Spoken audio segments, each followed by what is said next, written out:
Hi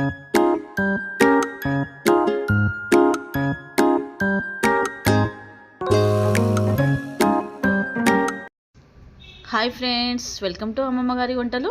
ఈరోజు వచ్చేసి మనం చికెన్ పకోడా చేసుకుందామండి. 1/2 kg చికెన్ తీసుకున్నానండి. చికెన్ వచ్చేసి వాష్ చేశాను. దాంట్లో పసుపు అండ్ సాల్ట్ వేసి బాగా కడిగి పక్కన పెట్టుకున్నాను. మొత్తం వాటర్ అన్నీ వంపేసేయాలి. 1 టేబుల్ స్పూన్ అల్లం వెల్లుల్లి పేస్ట్, 2 పచ్చిమిర్చి, 1 టేబుల్ స్పూన్ పసుపు, 2 టేబుల్ స్పూన్ కారం వేసుకుందామండి. 1.5 టేబుల్ స్పూన్ సాల్ట్,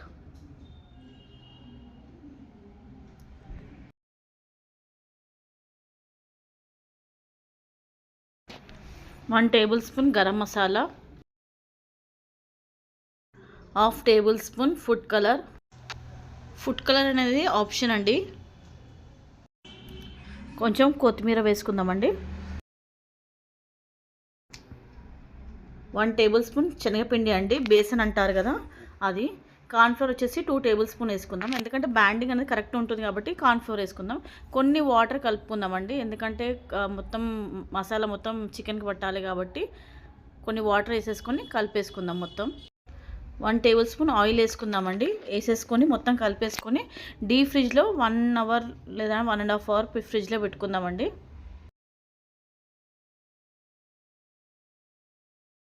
ఇప్పుడు ఆయిల్ పెట్టుకుందామండి. ఆయిల్ హీట్ అయింది. స్లిమ్ మంట పైన కుక్ చేయాలి, ఎందుకంటే లోపల చికెన్ అనేది కరెక్ట్ ఉడకాలి అంటే, క్రిస్పీగా రావాలి అంటే మనం స్లిమ్ మంట పైన కుక్ చేసుకోవాలి.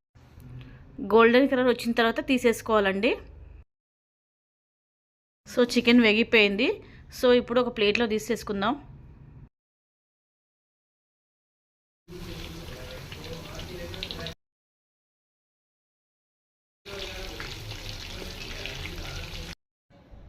సో అయిపోయిందండి. సర్వ్ చేసుకుందాం ఇప్పుడు. చూసారు కదండి, వేడి వేడి చికెన్ పకోడా రెడీ అయిపోయింది. ఈవినింగ్ స్నాక్స్లోకి తీసుకుంటే సూపర్గా ఉంటుందండి.